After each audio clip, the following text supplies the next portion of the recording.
Welcome to the channel. My name is Facecast, and this is a Cerberus formation building guide. In this guide, we'll go over the best troops and heroes to use against Cerberus, and discuss the best places to put them in your formation. I'll also discuss some of the top Cerberus formations at the end of the video, so stick around if you want to see that. Before we begin, please subscribe to the channel if you haven't already, and like this video if you want to see more Art of War content. Also, big shout out to Elliot the Squirrel from the RIP family for all his success in the game. This video is made possible by your mom, because she gave birth to you. So thank her by giving her the gaming keyboard, mouse, and headset that will immediately improve her gaming and health. Maybe. I'm no doctor, and I didn't Google this, but a lighter mouse equals less hand strain, right? Check out the HyperX gear linked in the description below, and give the most important person in your life something better than a card for Mother's Day.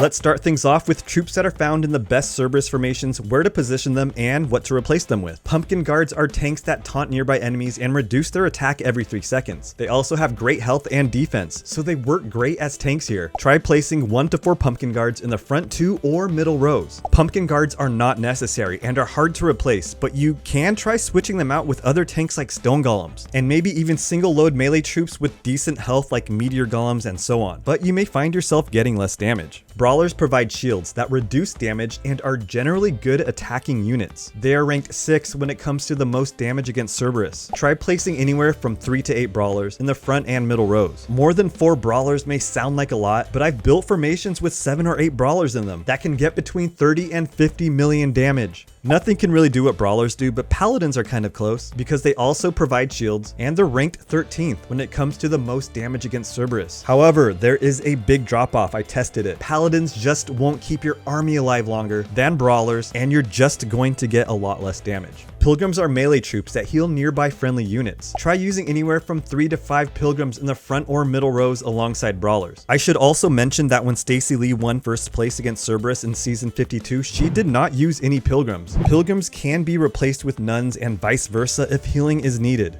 Speaking of nuns, nuns don't attack. They stand around and heal your army, and they do it quite well. Try using between 1 and 6 nuns in the back and middle rows. Necromancers spawn skeletons that distract and deal damage to Cerberus. They're ranked number 10 in damage dealt to Cerberus as well. Necromancers primarily work best in the back rows, and you can't really replace them. There's no other troop like them. Last but not least, we can't forget the single or maybe 2 frost archers in the back row. Try positioning 1 to 2 frost archers somewhere in the back row or in the middle column. Figure out what works. It will work for you. Trust me.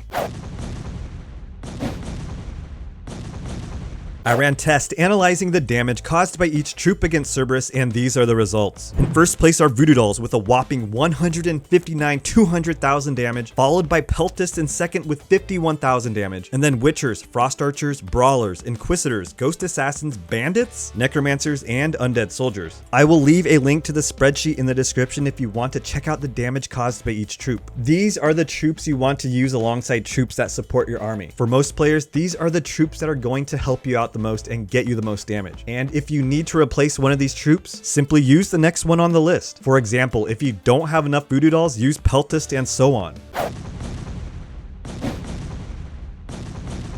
I also ran tests analyzing each hero from each side using the same basic formation, and these are the results. In first place is Jin with 72.12 million damage, followed by Dracula with 39.03 million damage, Mephisto with 37.29 million damage, and Horus with 36.16 million damage. Then we have Hohenheim, Davison, Ali, Apollo, Drake, and Elam. I will also leave a link to the spreadsheet in the description below if you want to check out the damage caused by each hero. The hero to get the most damage besides Jin is Mephisto with 14.6 million damage from the left side, followed by Dracula with 14.09 million damage from the left as well. Despite what numbers say here, Dracula is a clear favorite hero to use against Cerberus, so if you have him, I recommend using him, and if you don't, try using another hero down the list. Let's take a look at 2 formations that have been used by 2 of the best Cerberus players in the world. Stacy uses 22 Peltists, 13 Voodoo Dolls, 7 Necromancers, 4 Brawlers, 3 Nuns, 2 Frost Archers, 1 Pumpkin Guard, a level 15 Dracula on the right side, and 2 times speed. There is a big massive Peltist on the left side and a big massive Voodoo Dolls on the right side, with a few Brawlers and 1 Pumpkin Guard mixed in.